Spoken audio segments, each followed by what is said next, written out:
Welcome to my TET classes. Friends, आज हम देखेंगे हिंदी और हिंदी में हम देखेंगे उपसर्ग तथा प्रत्यय। फ्रेंड्स, सी टेट के लिए ये टॉपिक बहुत ही इंपॉर्टेंट है क्योंकि सी टेट में अक्सर 2 क्वेश्चन इस टॉपिक से पूछे जाते हैं। तो देख लेते हैं कि पूछे जाते हैं या नहीं। देखिए, ये इस बार का कौन सा पेपर है, एक बार मैं देख लेती हूँ। ये फर्स्ट पेपर है। देखिए, यहाँ पे ये आपका आया है, प्रत्यय से प्रश्न बना है। और दूसरा प्रश्न देखिए इसी में दिया गया है और एक ये है, अनिश्चित शब्द में कौन सा प्रत्यय है। अभी प्रत्यय से आप देख रहे हैं इसी बुकलेट में 2 क्वेश्चन है। और देखिए जो सेकंड पेपर है इसमें भी एक क्वेश्चन है, अनर्थ शब्द में आपको प्रत्यय उपसर्ग बताना है। इसमें हालांकि क्लियर वो नहीं दिया गया है यहाँ पे कौन सा हो सकता है, ये प्रत्यय उपसर्ग में से ये बताना है। तो यानी कि आप देख रहे हैं कि यहाँ पे भी आपके सीटेट के फर्स्ट और सेकंड पेपर दोनों को लेकर देखे तो यहाँ पे 3 क्वेश्चन आपसे पूछे गए हैं। तो आइए वीडियो स्टार्ट करते हैं उपसर्ग तथा प्रत्यय। देखिए फ्रेंड्स, उपसर्ग क्या है? जब शब्दों के उपसर्ग पहले जोड़े जाते हैं और प्रत्यय बाद में। जब शब्दों में कोई भी आप शब्द हो उससे पहले एक अव्यय जोड़कर हम एक नया शब्द बनाएं तो वो होता है उपसर्ग। देखिए बुक में क्या दिया गया है, उस उपसर्ग शब्द शब्दांश या अव्यय को कहते हैं जो कि शब्द के पहले आकर उनका विशेष अर्थ करे। उपसर्ग 2 शब्दों उप यानी कि नजदीक, जैसे होता है ना उपगंगम, उप का अर्थ यहाँ पे समीप से है तो यहाँ पे उप तथा सर्ग से बना है। उप का अर्थ समीप तथा सर्ग का अर्थ सृजन करने वाला है, यानी कि नए तरीके से बनाना। अर्थात शब्द के निकट आकर नए शब्द का सृजन करने वाले शब्दांश को उपसर्ग कहते हैं। जैसे हार शब्द में प्र उपसर्ग जोड़ दिया गया तो हो गया प्रहार यानी कि हमला करना। तो यहाँ पे कहा जा रहा है कि थोड़ा सा और देख लीजिए, उपसर्ग के प्रयोग में शब्दों की 3 स्थितियां बनती हैं। हम लोग किस स्थितियों से शब्द बनते हैं, जो हम जब उस उपसर्ग उनमें जोड़ देते हैं तो क्या होता है। तो दे रहा है कि शब्द के अर्थ में एक नई विशेषता आती है, कभी कभी ये एकदम प्रतिकूल यानी कि अपोजिट अर्थ देते हैं। और जो तीसरा पॉइंट है वो दे रहा है शब्द के अर्थ में कोई विशेष फर्क नहीं पड़ता किंतु उसकी तीव्रता बढ़ जाती है। तो ये और उपसर्ग देखिए 3 प्रकार के होते हैं। उपसर्ग हिंदी के उपसर्ग होते हैं, संस्कृत के उपसर्ग और उर्दू के उपसर्ग। उर्दू के उपसर्ग में आपका अरबी और फारसी आता है, लेकिन यहाँ पे हम जो देखेंगे वो एक रूप से देखेंगे। तो आइए देखते हैं उपसर्ग। हम एक शब्द लेते हैं, जैसे हमने एक शब्द लिया शिक्षा।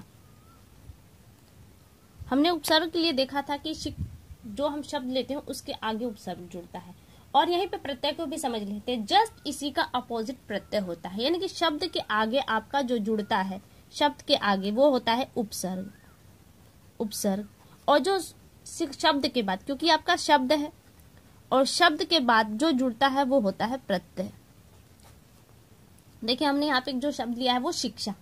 शिक्षा में अब उपसर्ग जोड़ते हैं। मान लीजिए हमने लिया अ उपसर्ग, अ उपसर्ग लिया और प्रत्यय के रूप में हमने लिया अक, अक प्रत्यय। अब हमने शिक्षा में, शिक्षा शब्द में अ उपसर्ग जोड़ा तो हमारा जो शब्द बनकर आया वो देखिए क्या शब्द बन रहा है। अब हमारा बन रहा है अशिक्षा, ये हमारा नया शब्द बना। शिक्षा देख रहे हैं, शिक्षा और अशिक्षा यानी कि दोनों एक दूसरे के काफी अपोजिट शब्द हैं। इसी तरह से उपसर्ग के और भी शब्द हैं, जैसे हम एग्जाम्पल में ले लेते हैं, जैसे हमने नी ले लेते हैं। नी, नी में हम कोई भी शब्द जोड़ दें, जैसे युक्त, युक्त शब्द लिया हमने तो देखिए नी उपसर्ग जुड़ने से ये आपका हो गया नियुक्त, नियुक्त। ये इस तरह से आपके बन रहे। अब देखिए हमने देखा है कि हमने एक ही शब्द लिया उसमें हम प्रत्यय भी जोड़ेंगे। जैसे हमने शिक्षा में अब अक प्रत्यय जोड़ेंगे। अब शिक्षा में हम जब अक प्रत्यय जोड़ेंगे तो हमारा बनेगा शिक्षक। मेरा कहने का तात्पर्य केवल यही इतना है कि जिस तरह से एक शब्द में उसके आगे हम कुछ प्रत्यय अव्यय जोड़कर एक नया शब्द बनाते हैं तो वो होता है हमारा उपसर्ग। और उसी तरह से उसी शब्द में अगर हम कोई अव्यय जोड़ के उसे नया रूप देते तो वो हमारा होता है प्रत्यय। और फ्रेंड्स आप समझ सकते हैं कि प्रत्यय उपसर्ग बहुत ज्यादा नहीं है। हिंदी में उपसर्गों की संख्या 41 है, जबकि प्रत्यय की ऐसी कोई संख्या नहीं है।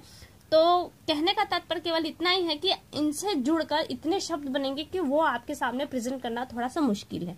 लेकिन वो उपसर्ग कौन से हैं, प्रत्यय कौन कौन से, ये एक बार देख लेते हैं हम लोग। देखिए यहाँ पे आपके दिए हैं उपसर्ग जो है,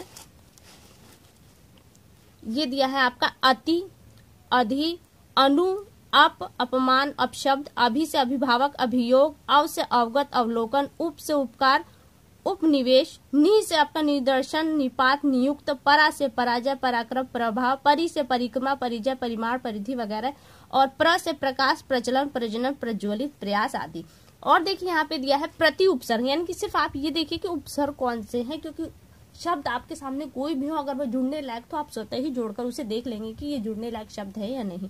फिर यहाँ पे आपका प्रति उपसर्ग, प्रति कर्तव्य, प्रतिकृति। वि से विकास, विज्ञान, विशुद्ध, शब्दों को तोड़ेंगे तो ज्ञान आ गया, विशुद्ध को तोड़ेंगे शुद्ध आएगा। उससे देखिए उनका मतलब होता है एक का कम होना, उन मतलब होता है एक का कम होना। तो आप देखिए 19 कम है किसमें, 20 में एक कम है। 49 कम है किसमें, 50 में एक कम है। एक कम को ही दिखाता है उन प्रत्यय, सॉरी उपसर्ग। सुकोमल, सुडोल, सुजान, सुपात्र, पात्र, जान, डोल, कोमल, ये क्या है आपके शब्द हैं। उसमें सु उपसर्ग जोड़ा गया है। सगोत, सरस, सहित, सपूत, सजग, जग, पूत में आपका स उपसर्ग जोड़ा गया है। बेईमान, बेवकूफ, बेइज्जत वगैरह शब्द हैं। ला से आपका है लाचार, लाजवाब, लापरवाह, लापता, लावारिस, लालत, लागत इत्यादि शब्द। शब्दों को तोड़ेंगे तो आपको सारे शब्द अलग अलग साफ दिखाई देंगे। फिर दिया भर, भरसक, सरपेट और एक छूट गया हमारा सम। देखिए सम से बहुत इंपॉर्टेंट है, क्योंकि जब सम आप उपसर्ग को जोड़ते हैं तो जो उच्चारण जो यहाँ पे म का उच्चारण दे रहा है वो शब्दों में जुड़ने के बाद अक्सर न का उच्चारण देता है। जैसे सम हमने कल्प में, संकल्प में, कल्प में सम उपसर्ग जोड़ा तो हमारा जो बन के रहा है वो संकल्प, यानी कि जो ये म है वो न के रूप में आ रहा है। सारे शब्दों में देखिए संकल्प, संग्रह, संतोष, संन्यास, संयोग, संस्कार, संरक्षण, सम्मेलन। केवल सम्मेलन शब्द एक ऐसा आया है जहाँ पे म का उच्चारण म के रूप में ही हो रहा है, तो ये थोड़ा सा ध्यान दीजिएगा। आगे है भर, भरसक, भरपेट, भरदिन, भरपूर, भरमार, भरपाई इत्यादि। बिन से बिन व्याहा, बिन बोया, बिन चखा, बिन काम इत्यादि, यानी कि जो नौ का भाव उत्पन्न कर रहा हो। निर से निर्वास, निराकरण, निर्भय, निरपराध, निर्वाह, निर्दोष, निर्जीव, निर्मल इत्यादि शब्द बन रहे हैं। उपसर्ग को भी इसी तरह से देख लेते हैं थोड़ा सा। उपसर्ग में आपके क्या क्या है, सॉरी प्रत्यय में